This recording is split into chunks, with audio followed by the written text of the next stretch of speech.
Donc vous voilà nommé secrétaire d'État, donc à la réforme de l'État. Lors du premier remaniement, votre nom avait circulé. C'est un petit peu une revanche aujourd'hui?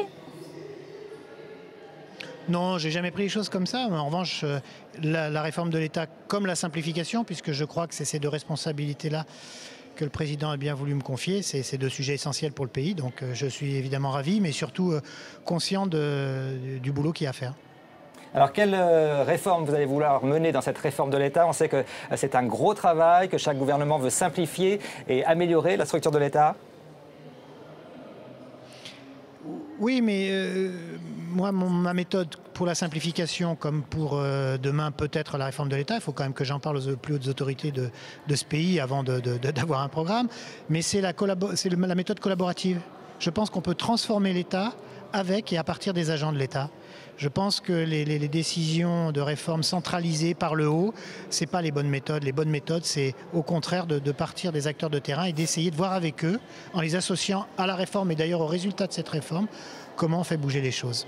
Thierry Mandon, votre nomination, est-ce que ce n'est pas un peu un désaveu de Mme Lebranchu qui, ce matin, a émis quelques critiques sur la façon dont François Hollande avait redessiné cette carte des régions? Non, nullement. Je pense qu'il faut quelqu'un qui soit stratège. C'est le rôle de Mme Lebranchu, tant au niveau des collectivités qu'au niveau de la réforme de l'État, et d'ailleurs l'articulation entre les deux. Et puis il faut aussi des gens qui mettent en œuvre au quotidien les réformes, et c'est ce à quoi je m'attacherai sous l'autorité du Premier ministre. Justement, cette réforme des régions, on va passer de 22 à 14. Comment est-ce que vous la voyez? Ça va dans le bon sens pour les économies?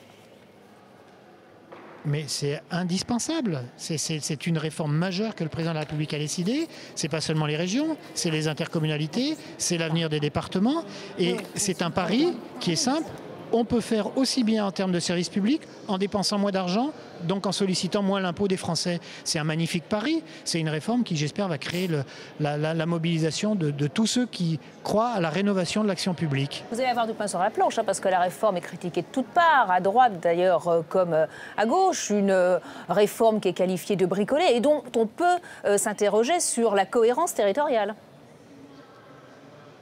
Non, je crois qu'il y a deux types de critiques différentes. Il y a des critiques qui sont de l'ordre de l'aménagement, tout à fait normal, d'une démarche qui est très ambitieuse, et donc notamment sur les regroupements des régions, des gens qui ont comme quand on fait des équipes de foot, vous savez, tout le monde a sa composition de joueurs. Ben là, c'est pareil, tout le monde a sa composition optimale des régions. Et puis il y a des critiques qui sont de l'ordre du blocage de cette réforme, qui finalement réunissent ce que j'appelle la confrérie des immobiles. La confrérie des immobiles, elle recrute dans tous les partis politiques. Et malheureusement, celle-là, elle coûte très cher à la France, et il faudra dépasser ces blocages-là. Et ça veut dire qu'il y aura deux ministres pour cette réforme des régions? Il y aura André Valigny, puis il y aura vous? Écoutez, moi, là, vous me posez des questions très sincèrement qu'il faudrait poser au Premier ministre qui est en charge de la cohérence de l'action gouvernementale. Moi, si je peux être utile, je le serai. Et je ne doute pas que le Premier ministre veillera à ce que le collectif fonctionne pleinement et que personne ne se marche sur les pieds.